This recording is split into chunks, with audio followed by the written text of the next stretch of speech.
This podcast is part of the Spoon Podcast Network, home of smart conversations that feed your mind. What if the way we cultivate and fund our global food system could save us all? I'm Eva Goldborn, and welcome to Everything But the Carbon Sink, a podcast that delves into the exciting and sometimes messy intersection of food, climate, and the money that could change everything. Today, I am thrilled to be joined by Asher Wright, who's the farm director at Caney Fork Farms in Tennessee. Asher is my new friend and fellow Imagine leader. Imagine is a global leadership community for impact. And so that's how Asher and I have been able to meet each other and combine forces on all things food systems. Asher has spent the last 2 decades in the work of regenerative agriculture, and now he's helping lead one of the most compelling models for climate smart farming in the US, and just happens to have quite a famous boss for that. So we'll get into that shortly. And for context, Caney Fork Farms is a regenerative farm rooted in carbon smart practices, and we'll learn more about some of what they offer. It's focused on producing healthy, affordable food while putting people and planet first. So Asher, my friend, welcome to the show. Thanks, Eva. It's great to be here, and really looking forward to the conversation. Thank you. And you know, as I prepped you in our sort of briefing before this, and for our listeners, we can get very virtue signally or even just amorphous when we're talking about regenerative ag in this space. So I do sort of want to acknowledge that for us, especially because regenerative is more about practices and approaches, and there's no sort of technically official terminology for what we mean by regen. And you know this better than anybody. It's so crop dependent, soil dependent, geography dependent. So there's so much nuance within this. And as part of that as well, we haven't cracked the profitability nut for this either. And so I think that's the part that I'm looking forward to leaning in with you today too, where it's like, we know where we need to go. We know it's valuable and how we continue to create the business case for it along the way. So with that, I want to start from the beginning with your time at the farm, how you sort of got into this. Maybe who you want to share is the jefe of this work, and sort of how the farm came to be. So I've been in this space for about 20 years now, as you mentioned, and I really cut my teeth on this in college. I went to a unique liberal arts college in Western North Carolina called Warren Wilson College, dear to my heart. And it's one of a few work colleges in the U.S. where you have to work for the college campus as a part of the applied learning model. Oh, that's cool. And so one of the crews, as they call them, was the farm crew. And I grew up a generation removed from agriculture. My grandparents sold their family farm in Virginia, and towards the end of the Depression. And at that point, my parents grew up in different careers.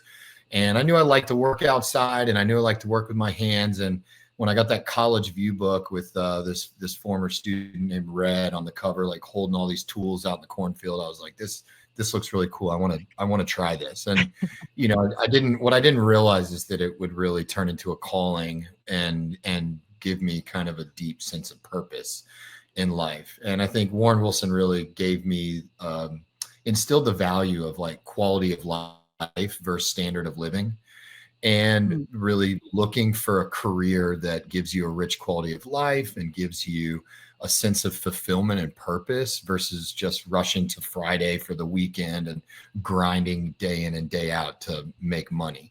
And so I've been fortunate enough to blend that, I guess, value with a career.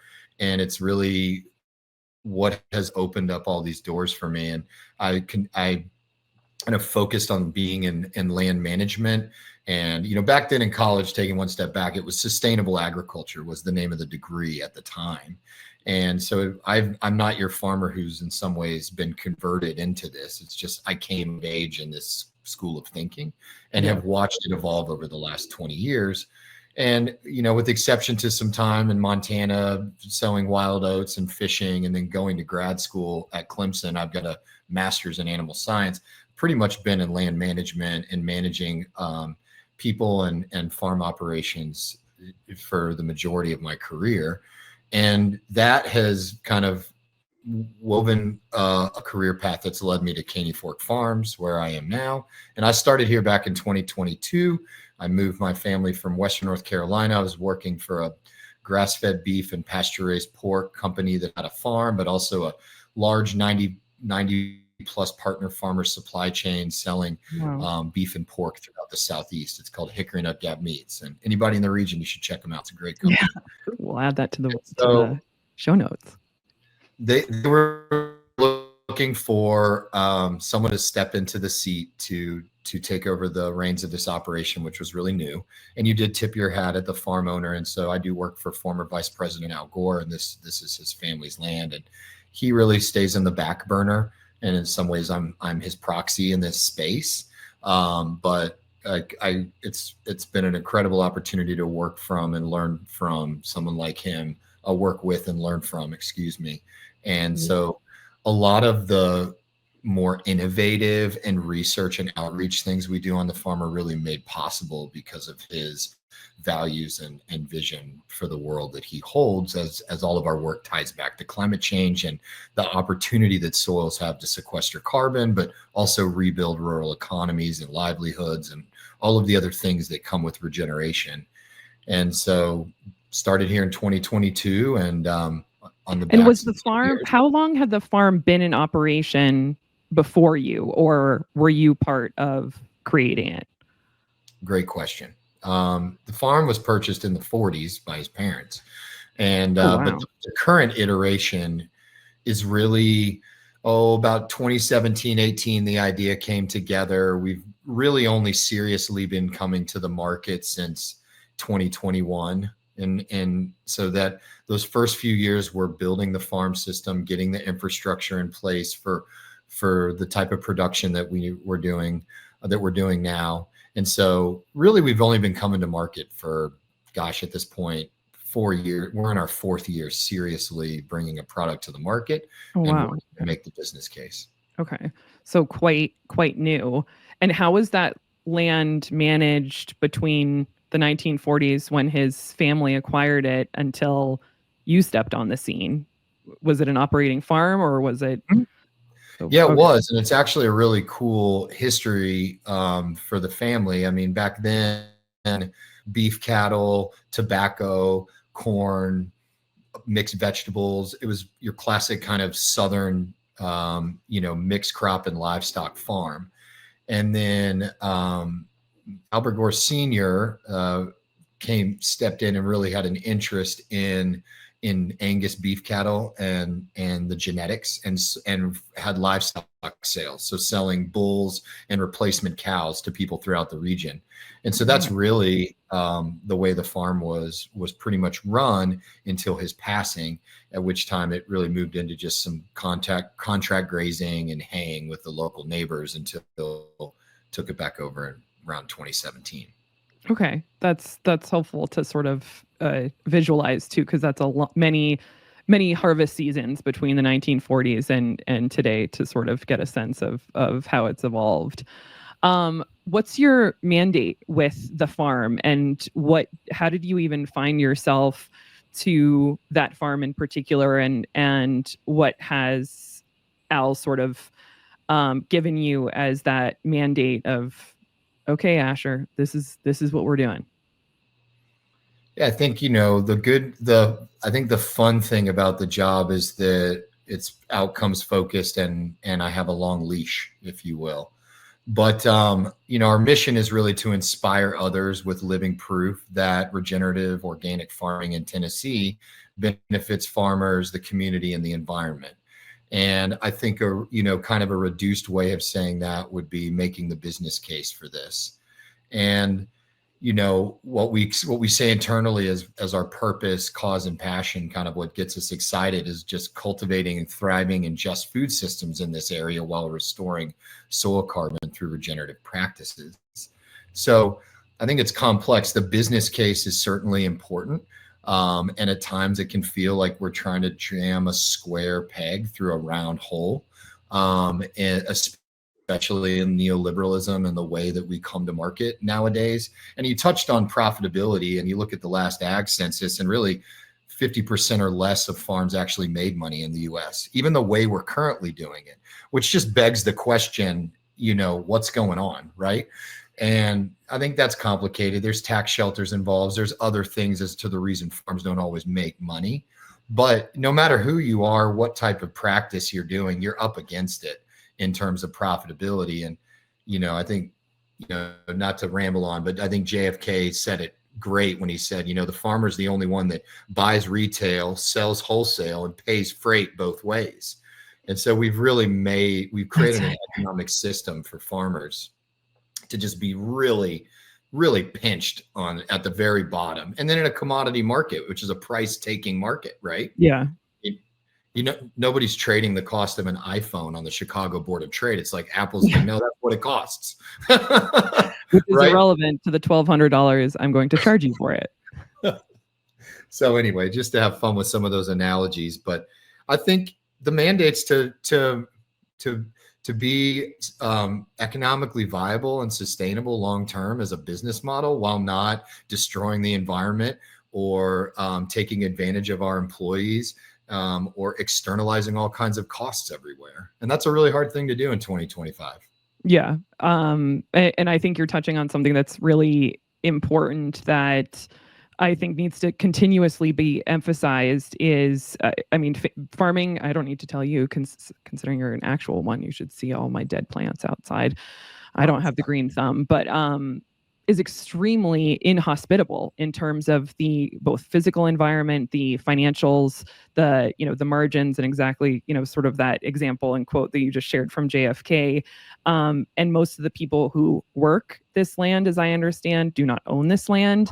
And the standards of living and even just the wages of farm workers and agricultural labor is really abysmal in terms of this idea that the most important people who touch our food are the ones who are the sort of most disenfranchised in this. And so I'm curious even for you to speak to, where you're saying too of this, showcasing this economic viability and profitability and, sort of asterisks maybe, and making sure that we don't screw everything over along the way, sort of not going back to those conventional practices. How does the farm operate in terms of what do you grow or produce and what do you sell?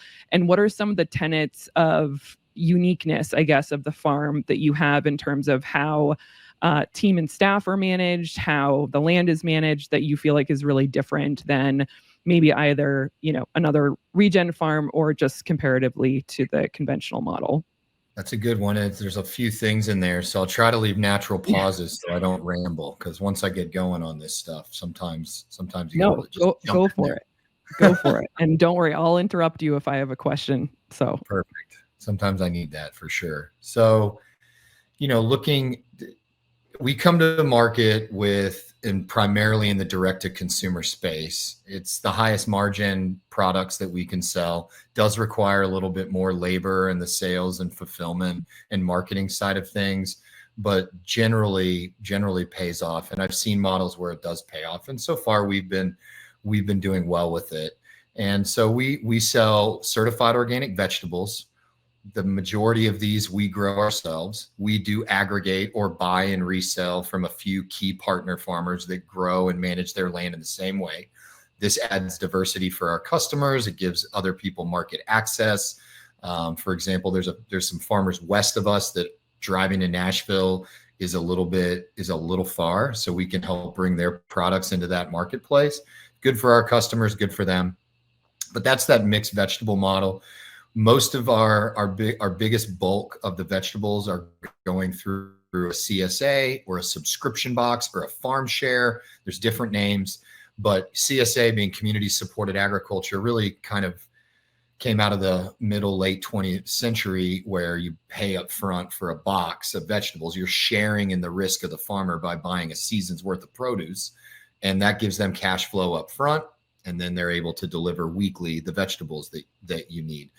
Modern times have required us to be a little bit more flexible, and so we do a weekly subscription or every other week subscription using Shopify. And so our customers just get billed the Sunday before, and then their pickup is either Tuesday, Wednesday, Thursday, Friday, or Saturday at different locations throughout this I-40 corridor from Nashville to Cookeville.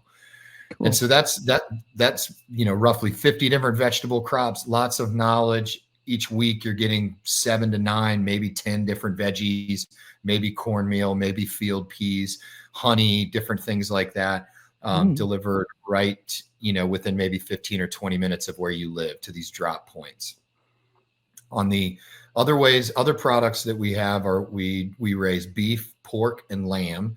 Those are all raised right here on the farm. And then we work with a young farmer up in South Central Kentucky, about an hour and 40 minutes from us, who raises our poultry, chicken, and seasonal turkey out on pasture. So they're getting moved every day in the sun. They're not in a confinement house eating insects and foraging on clover, as well as getting a organic grain diet.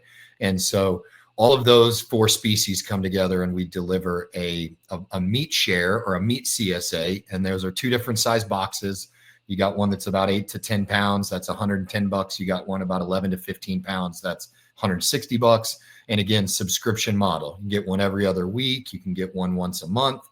And it's really same pickup location. So, I'd say about 40% of our customers get both types of shares, and then the balance are getting one or the other. And we also have some other sales that kind of trickle in here and there. We do some wholesale ground beef business. We sell to some natural grocery stores throughout the region. And to all crown this off, we also have 1,500 chestnut trees that we planted back in 2016 and 19 that are just coming to the market, or just coming to the age where we can really get an economically viable harvest. And we lease an orchard that's about 45 minutes from us, where we do harvest and bring those products to market. And that is through, we sell to Whole Foods Southeast, as well as folks can, add them to their CSA share, or we also ship those. So those are certified organic chestnuts, and that's kind of, towards the end of the season.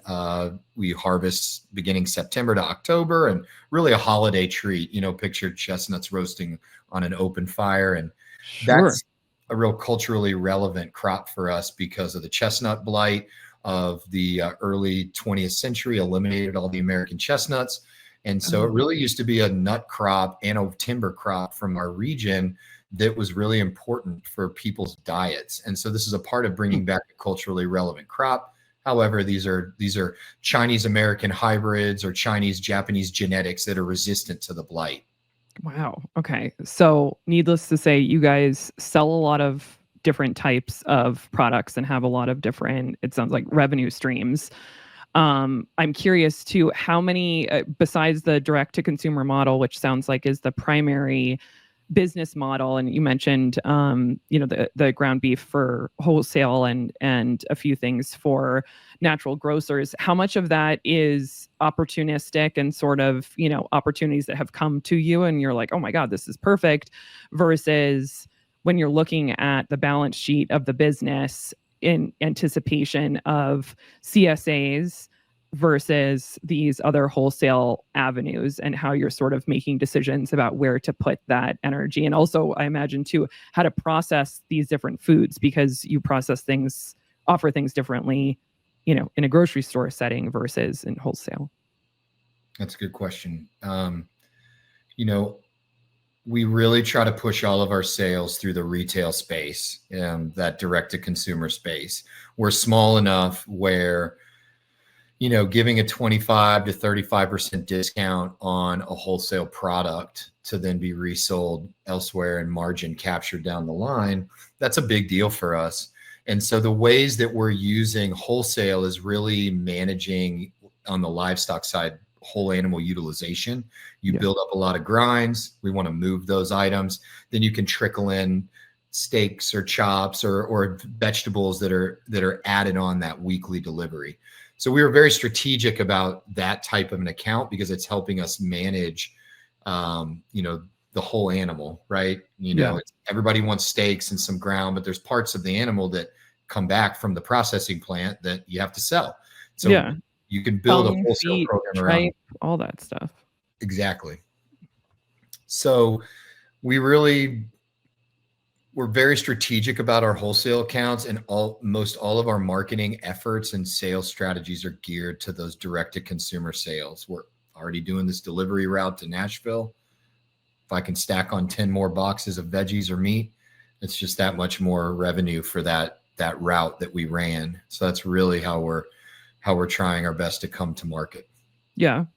And in terms of the sort of margins in this type of operation too, I mean, one of the largest obstacles I see in regenerative and just less extractive farming practices in general is everybody says, the consumer will not pay another penny. Food costs are so high, and they're so sort of reticent to purchase anything, even if they have those values around wanting those higher quality attributes within their foods. There's a lot of talk of that resistance to actually paying for it from the consumer side. How true or false is, within that spectrum do you see, and is this still very much sort of a niche offering that people, a very small group of people who really truly appreciate and will invest in this versus this being a scalable offering across the US? That question is one that is always on my mind and has really been for the past 5 to 7 years, and it becomes really complex. I think the short answer in some ways is not necessarily the short answer. There's two types of people that we come to the marketplace for. There's people that have plenty of money to afford this. Right. And that's where you can educate your consumer. I'm amazed every day how many people don't know what a farm share is, don't really understand the value of supporting bioregional food systems, not only from a rural livelihoods to a human health to honestly just a straight food security reason. Like when you saw what happened during COVID, right? And these centralized food systems were breaking down. I can't think of anything riskier than the way we grow food in the US. Everything is so centralized, relies on distribution and mass processing or packaging that it really is fragile. And so there's a real security angle here. And so those types of customers we're working to kind of educate into this and pull them. The customer that already goes to Whole Foods has no problem, doesn't even probably look at how much it costs, but hasn't really connected the dots. God bless those people. Yes, I know, but they exist. And so that's one piece. But then there's the other side of what you said, a penny more, and not being able to pay a penny more. And that's really a lot of what our customers are because of just the per capita household incomes within Middle Tennessee and what, for lack of a better term, normal people get paid.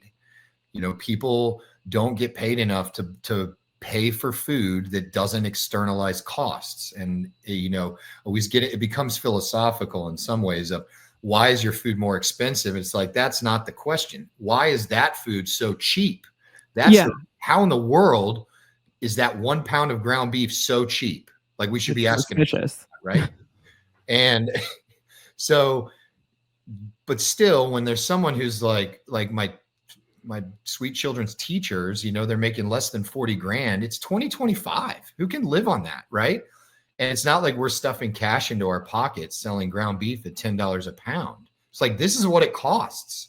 Yeah. So that's where I really struggle with this. And, these become social and political issues of elevating wealth and normal job pay price and our willingness, especially those that are high net worth, to share. And that's how we're going to help people afford food that's nutrient dense, that cares for the planet, that doesn't externalize costs. Is they have to be able to afford it, or we have to use policies to help make this full, to subsidize or cost share these items down. And that's really kind of where we're at. And so we're working to educate those consumers that can't afford, but we also have a sliding scale CSA. Oh, that's cool. We're working to accept EBT or the SNAP benefits.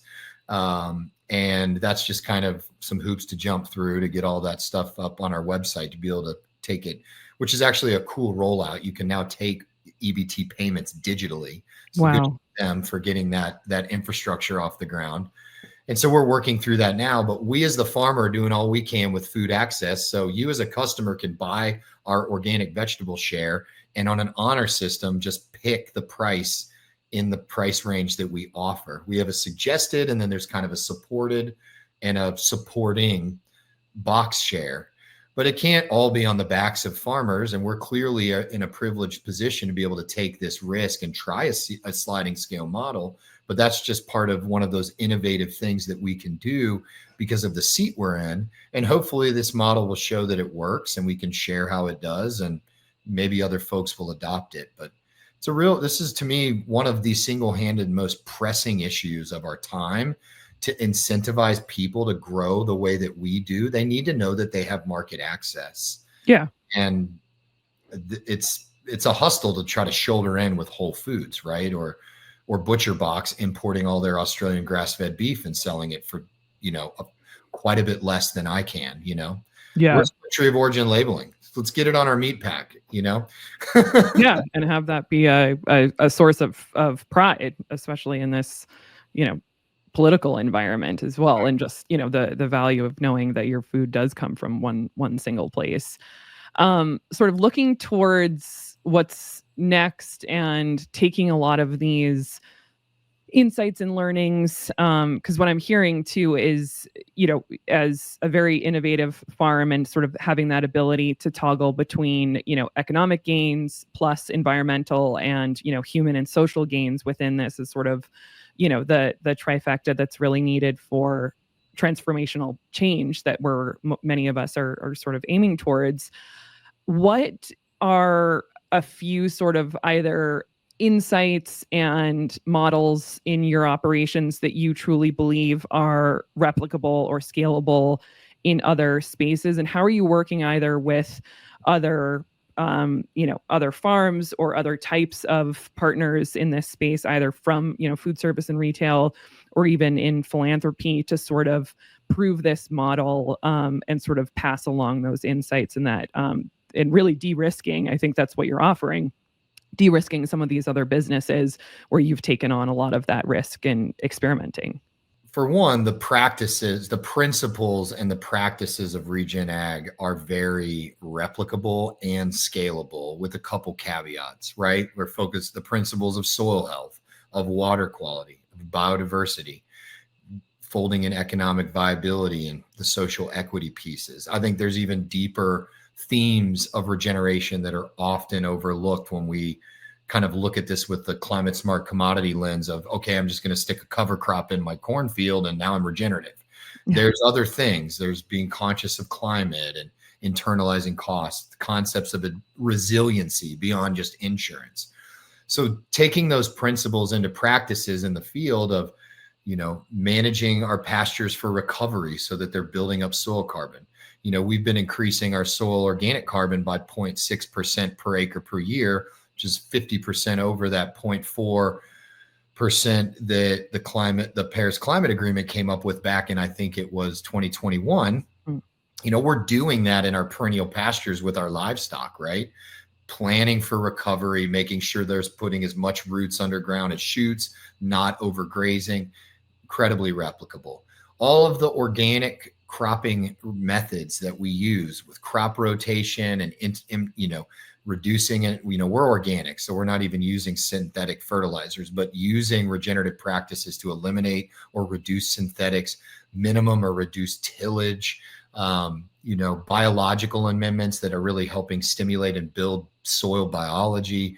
Managing for biodiversity, leaving some hedges, using integrated pest management, encouraging wildlife because of all of the ecosystem services that these types of organisms play, managing for water quality and water retention, right?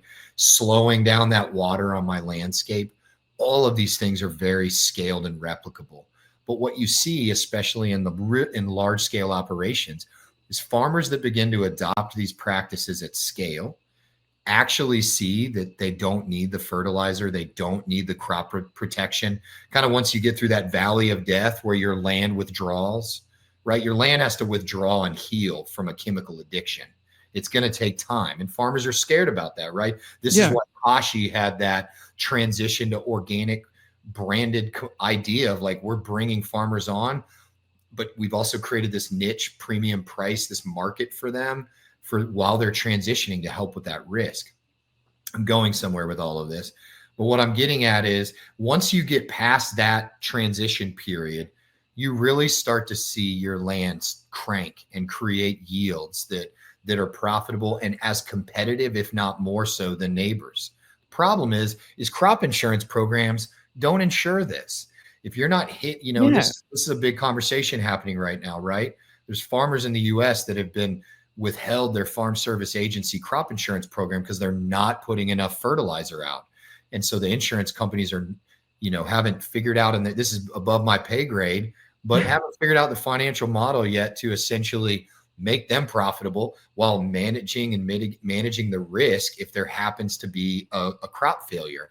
That's a huge issue, right? Here we have a way that we know yields the same, but on thousands of acres, crop failure could still happen under the best of circumstances. A storm, a hurricane, whatever could happen. So we still need to be insured. So that's a real bottleneck for farmers at scale. And so we're practicing these. We're smaller, we're a small scale farm, 500 some acres in the Southeast. We only have about 100 acres of cropland. And in 2025 in the United States, and that's not very big in the grain and pasture space. If you had 100 acres of vegetables, that's a good sized farm here in the Southeast for sure. But we're not equipped to run vegetables at that scale. So I guess what I'm getting at is the principles and the practices are very scalable. And we're continuing to innovate with those and thinking about crop rotation models that involve livestock, sharing in our yields, sharing how our successes and failures. And I think that's scalable. But, zooming back out to your other question of like, who are we working with to kind of think through this? There's different NGOs that we have conversations with. My friend Ryan Slaybaugh over at Think Regeneration, they're right in this insurance space. There's conversations that we have with other, my friend calls them fancy farms, but organizations like Stone Barns, Tomcat Ranch, or Carnation Farms, they're in the nonprofit space and we're not, because honestly, the hardest thing to replicate, in my opinion, is coming to market in a profitable way. Yeah. And so we really want to play in that space and play fairly. We're doing our best to bring along other farmers and work as a team. But that's really where I feel like we can have the greatest impact, is understanding the finances of this model and being willing to share that, generally speaking. But what's our gross profit margin? What's our labor model? What's this look like if people have health insurance? Those types of things. And so I'm afforded opportunities to be in some kind of thought leadership spaces with different NGOs around the US. And all I can do is offer my perspective from the ground and what I've learned. And there are conversations happening with insurance. There are opportunities for the Farm Bill to incentivize these types of production models. We talk about policy. Big reason people farm the way they farm is because we've incentivized them to do so. Yeah. So, farmers aren't bad people. And that is something the green camp that I really have one or almost both feet solidly planted in. That's a huge disservice we've done for the world, is polarizing all of this. Yeah. And villainizing the farmer along the way. Yeah. The whole right, wrong thing is not helpful. And that's why I really appreciate regenerative agriculture. And in some ways, people are like rolling their eyes because there is no definition. But to me, it's a spectrum, and it's an invitation to get on this spectrum and to start using the word and thinking. And maybe I start with the cover crop. I was cynical about that, I admit.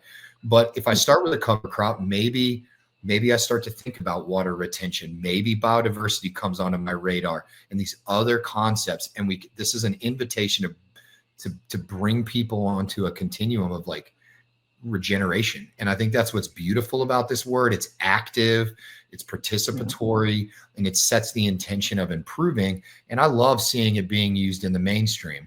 We just got to watch greenwashing and hold those people accountable for it. But it doesn't mean all the other people using the word regenerative aren't really doing the right things and trying to live into it in its truest meaning and sense of the word. Yeah. And I think too, it allows people to be met where they're at in terms of, as you're describing to this spectrum. And there is just this extraordinary amount of finger pointing and allowing perfection to be the enemy of the good when we're talking about a lot of these practices, I think, culturally within sustainable food systems. So I agree with you in terms of it having a softer access point. I have a few more questions before we wrap up. Who are some of the major insurance providers? I mean, besides Farmers Insurance, I think even we're covered under them. Who are the major insurance players that already sort of are the incumbents? And is it a matter of helping them identify new products? Or is it a total rehaul of insurance in the agricultural space? Tell me just a little bit more about like who are the players and what's the sort of tension points there? Oh, to be honest, I don't know the insurance companies that are really currently involved with like major cropping. I couldn't name them. And part of that is because the way our crop insurance system works, and when we refer to farmers are subsidized, that is shared that's the farm bill, and the portion of the farm bill that's going to these crop insurance programs. Essentially, the American taxpayers are splitting in the bill between private insurance companies and the federal budget for insurance. Oh, okay. And so it's a public-private share. And so those companies on the backside, I wish I could answer that for you, but I don't want to pretend to make them up. And I don't know, but it's a public-private share. And so when there's an indemnity payout of, say, whatever, $100 million because there was big crop failure in this part of the U.S., part of that's backed by tax dollars, part of that's private. And then there's another insurance program, which are these county match. And so this is the one where I think we need to reevaluate a little bit more personally, because county match is, if I yield below my county average, I will get paid up to the county average. And what this does is it incentivizes farmers to put crops in the ground when they probably shouldn't. We can plant our grain really, really early. And if I yield poorly because of honestly poor agronomic decisions, I'm still going to get my county match. And that's where like that movie King Corn was really highlighting. Okay. Like if I've got 100 acres that yields 25 bushel acre corn, but my county average was 150, I'm gonna get paid right up to that. That's different than I'm actually, submitting a claim for full crop failure. So those are kind of two ways that we're using insurance.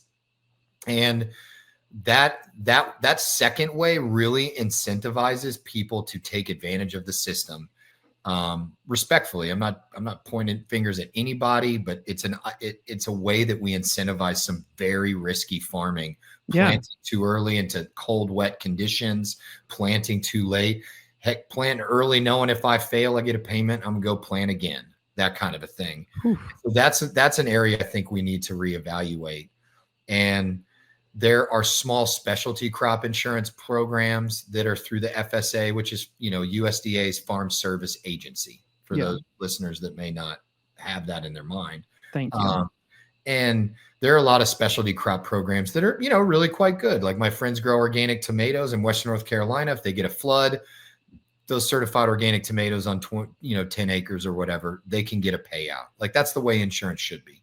Yeah. So just some thoughts there. And the truth is, I'm not an expert on insurance. I've read some things and I've got some opinions and thoughts. And there's another type of insurance, and you might even know the word, where you pay based on the magnitude of an event as opposed to the actual dollar value loss. Oh, yeah. And I can't remember at the moment what that is. It's not reinsurance. Well, it sounds like clearly I now need to do an episode on crop insurance and find some of these big guys to grill them about so that we can understand more. But that speaks to even the nuance of it. Space that we really need to just be thinking about. Oh, parametric insurance. Parametric? And there's a company out there, this is called Humanity Insured, primarily operating in the global South or the majority world, where if a large weather event comes through, you're insured by the magnitude of the destruction as a whole. And it's it's a reframing and a different way of thinking about insurance that I think is has a lot of opportunity to be more equitable in the food growing space. And yes, I'd love for you to bring someone on that knows about this more than I do, and pick their brain, because there's a lot of work that's happening here. And I think we need to push this forward, because the risk management tool of insurance is important. It's not the only piece of resiliency, but we could really accelerate this movement, in my opinion, if farmers knew that they could insure these types of practices. Yeah, 100%. And again, as you and I are both actively learning along the way, even in this conversation, it seems to be completely underutilized in terms of, and also seems really unevolved in terms of how food is actually produced, and making sure that more appropriate and not outdated incentives are sort of put in place. We're just about at time, my friend. I'm curious, it's just sort of a closeout from you. Any upcoming ideas, events, needs, leads, things that you're really excited on the farm, organizations or partnerships that you're looking for, even if it's saying, hey, private equity guys, or hey, VC or philanthropy, come on in. The water is warm. Yeah, I do think that there's for this kind of ag in the middle bioregional food system, there's a lot of bottlenecks with processing and distribution type infrastructure. Yeah, and I think there's, for the savvy investor or the kind of impact investor, like we see Mad Capital doing some of this type of work out of Colorado. Good team there. Yeah, down the street from me in Boulder. Oh yeah, they're right near you guys. Yeah, you got to check them out if you haven't already had them on the show. And just the investment in processing. One thing we identified in our area is the need for grain cleaning equipment. And so in 2024, we built a grain cleaning facility that can clean, corn, wheat, barley, teff, buckwheat, you name it, any type of human consumption grains, peas, beans, we can clean and package for human consumption. And we really identified that as if you build it, they will come. A lot of people have talked about growing and scaling, maybe doing an acre, but the processing infrastructure was a bottleneck. So we're not only using that ourselves, but also rolling it out as a service for the region. You come and you can pay by the hour, and we'll clean and package your grain and have it ready for you to pick back up and bring to your miller, or, that's going to go to a baker. Or we're selling heirloom varieties of corn to a local tortilleria in Nashville called Maíz de la Vida. If you're here, check out Julio's place, Maíz de la Vida in Nashville. And so he's nixtamalizing our corn and making masa, and then hand pressing tortillas to order. And, for me, that's taken my corn from, $10, $12 a bushel to closer to $100 a bushel. And I have to add that processing. But at the end of the day, this is driving more dollars per acre than I ever would be able to do just selling a commodity crop or raising pig or chicken feed with that corn. Yeah. These are the opportunities there. And that's where it's just kind of a call to action for private equity impact investment. The space doesn't seem like it's the VC lens. It's not a cool tech widget or something that's going to return on investment, or when collapse, everybody gets to walk away fine. Sorry, low blow there. No, but hey, we're all about honesty over here on the show.